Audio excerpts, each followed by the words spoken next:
everyone, and welcome back to the Wisdom by Harry YouTube channel.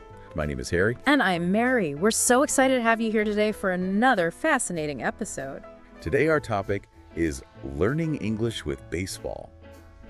Okay, so today we're going on a deep dive into learning English with baseball.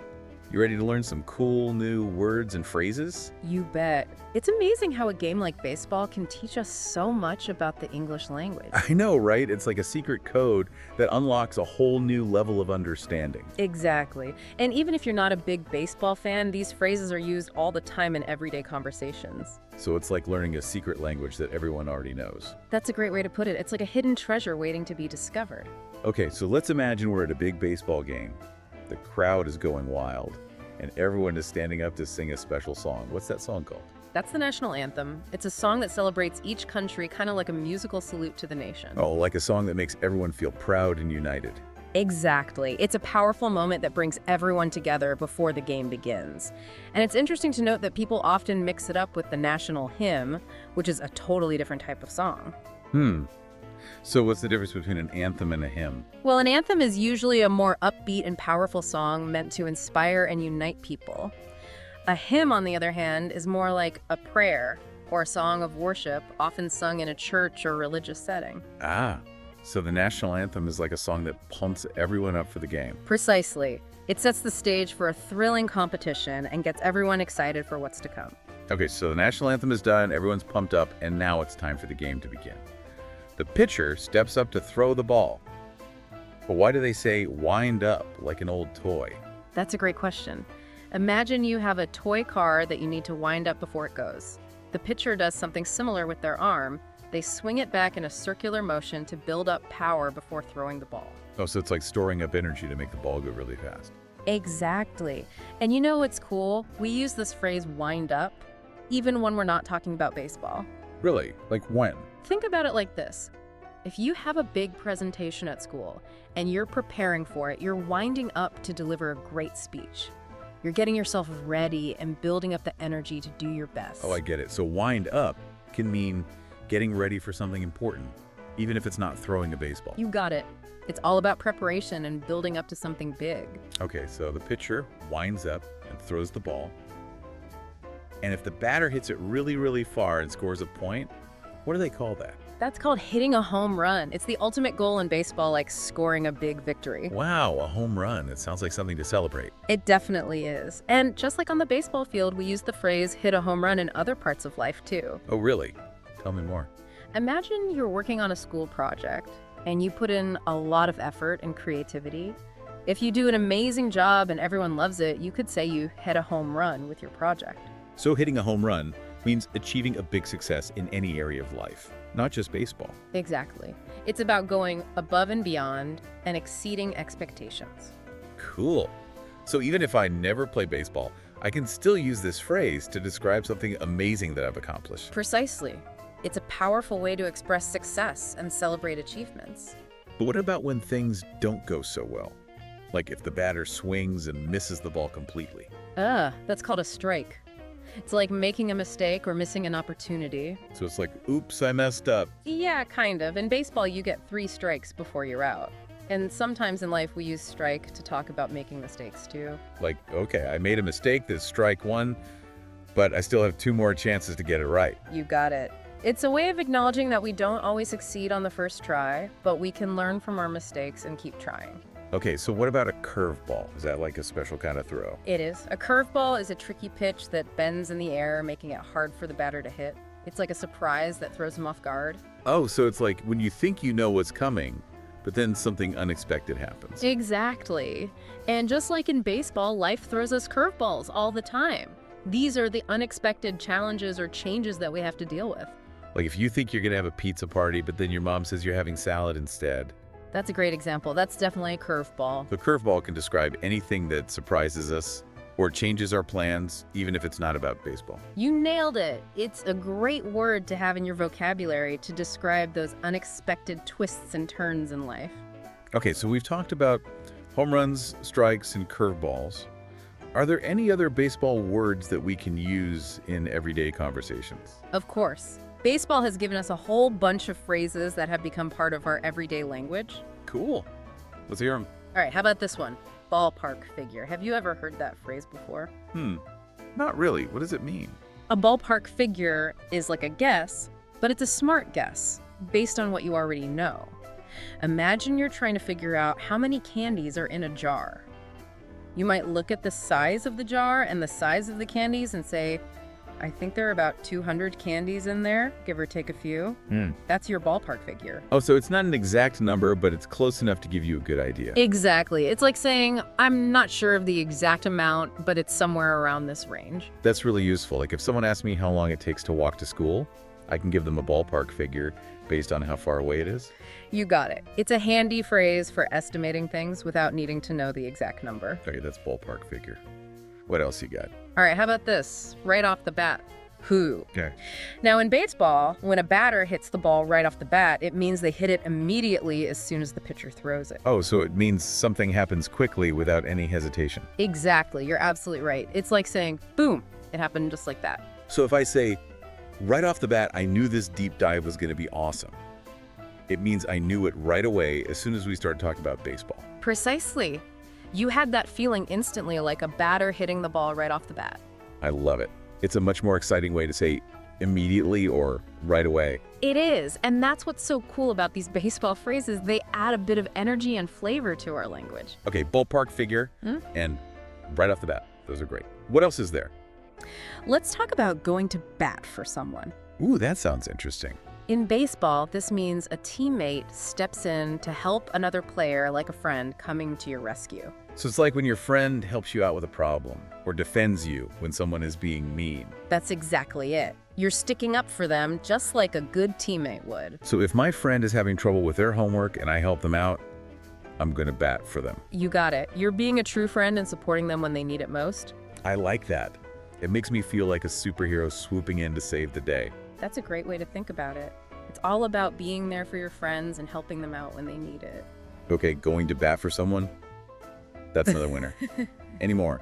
All right, how about touching all the bases? I wonder what that could mean. Well, in baseball, when a player runs around all the bases and scores a run, they've touched all the bases. So it's like they've completed a whole circuit, making sure they hit every point along the way. Exactly. And in everyday life, we use this phrase to mean that we've covered all the important points or steps in a process. Like if I'm planning a birthday party, I need to touch all the bases by making a guest list, sending out invitations, getting decorations, and ordering a cake. That's a perfect example. You've thought about all the essential elements to make sure your party is a success. So touching all the bases means being thorough and making sure we haven't missed anything important. You nailed it. It's about being organized and covering all the ground, just like a skilled baseball player who knows how to win the game. Okay, that one is definitely going in my vocabulary notebook. Touching all the bases. I love it. It's a good one, isn't it? It's a simple phrase, but it has a lot of meaning packed into it. Okay, I'm ready for another one. Hit me with your best shot. All right, let's talk about a whole new ball game. That sounds like things are about to get interesting. It does, doesn't it? This phrase is used when something changes drastically, often making things more challenging or exciting. Imagine you're playing a game and suddenly the rules change completely. That's a whole new ball game. Oh, so it's like when things get turned upside down and you have to figure out a new way to play. You got it. It's like saying, okay, things just got real and we need to step up our game. Like when you move to a new school and everything is different. New teachers, new classmates, new routines. That's definitely a whole new ball game. That's a perfect example. It's a big change that requires you to adapt and learn new things. Okay, so a whole new ball game is about embracing change and being ready to face new challenges. Exactly. It's about being flexible and adaptable, just like a baseball player who has to adjust their strategy depending on the situation. Wow, this is so much fun. I'm starting to see baseball phrases everywhere I look. I told you you would. Once you start paying attention, you'll be amazed at how many expressions we use in everyday life that come from baseball. Okay, I'm ready for another one. Give me a curveball. All right, we're back for our final stretch of our baseball lingo deep dive. Ready to hit a few more home runs. You bet. I've got a few more fun phrases up my sleeve. Okay, let's hear them. What other baseball treasures can we add to our vocabulary today? Well, let's revisit throwing a curveball. We talked about it briefly before, but it's such a versatile phrase that it deserves a little more attention. Yeah, I remember you said it's like when something unexpected happens and throws us off track. Like when my mom switches pizza night to salad night. That's a perfect example. It's that element of surprise that makes it a curveball. Like in baseball, you think you know what kind of pitch is coming, but then the pitcher throws you a curveball, and you have to adjust your swing. So it's not just any surprise. It's the surprise that makes us change our plans or rethink our strategy. Exactly. It's about having to adapt and think on our feet, just like a baseball player facing a tricky pitch. Okay, so how would I use throwing a curveball in a real-life conversation?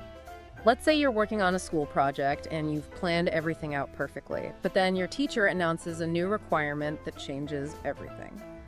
You could say, "Wow, my teacher really threw us a curveball with that new assignment." So it's like saying, things just got a lot more complicated. You got it.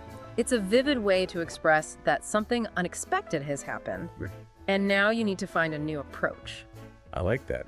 It's a much more interesting way to say something unexpected happened or my plans changed. It is, and it shows that you're able to roll with the punches and adjust your game plan when needed, just like a skilled baseball player who can handle any pitch that comes their way. Okay, throwing a curveball, that's a keeper. What else you got? All right, how about this one? Hitting a foul ball. I remember that in baseball, a foul ball is when the batter hits the ball, but it goes outside the lines, right? That's right. It's like a mistake that doesn't really count against the batter. So it's like trying something, but it doesn't quite work out the way you planned. Exactly. It's like saying, okay, I tried my best, but I didn't quite hit the mark this time. Like when you bake a cake and it looks amazing, but then you taste it and it's a total flop. That's a perfect example of hitting a foul ball in life. So it doesn't mean we failed completely. It just means we need to try again and adjust our approach. You got it. It's about learning from our mistakes and not giving up just like a batter who keeps swinging until they hit a home run. I love that. It's like a little reminder that it's okay to make mistakes as long as we keep trying and learning. Exactly. It's all part of the process of growing and improving. And just like in baseball, sometimes those foul balls can lead to even better hits in the future. Okay, hitting a foul ball. Another great phrase to add to my collection. Any more? All right, last but not least, let's talk about step up to the plate. Ooh, that sounds important. It is. In baseball, this is when the batter gets ready to hit. They step up to the plate, focus their eyes on the pitcher, and prepare to swing. So it's like getting ready to take on a challenge. Like facing your fears and taking action. You're exactly right. It's about being brave, confident, and ready to give it your all. Like when you have to give a presentation in front of the whole class. Yeah. That's definitely a time to step up to the plate and show everyone what you're made of. That's a fantastic example. It's about embracing those moments where you can shine and make a difference. So step up to the plate is all about courage, determination, and seizing the moment. You nailed it. It's a powerful phrase that reminds us to be proactive and take charge of our lives. Wow, this has been such an awesome deep dive into baseball lingo. I can't believe how much I've learned. Me too. It's amazing how a sport like baseball can teach us so much about language life and even ourselves. I know, right? It's like we've unlocked a secret code that helps us understand the world in a whole new way. Exactly. And the best part is that this is just the beginning. There are so many other areas of life that have influenced the English language in similar ways to baseball. Just think about music, food, technology, or even fashion.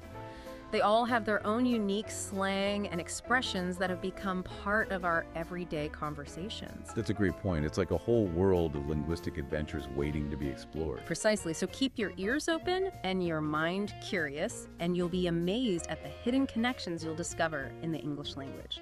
Well, on that note, I think it's time for us to wrap up this incredible deep dive into baseball lingo. Sounds good to me. Yeah. But before we go, let's leave our listeners with a little challenge. Ooh, I like challenges. What is it? Pay attention to the language people use around you. See if you can spot any phrases or expressions that come from sports, music, food, or other areas of life. You might be surprised at how many you find. That's a great challenge. I'm definitely going to start listening more closely to the language people use. It's a fun way to learn more about English and the fascinating ways it has evolved over time. Well, on that note, it's time to say goodbye. Thanks for joining us on this amazing linguistic adventure. We hope you've learned some cool new phrases and gained a deeper appreciation for the English language. Until next time, keep exploring, keep learning, and keep hitting those linguistic home runs.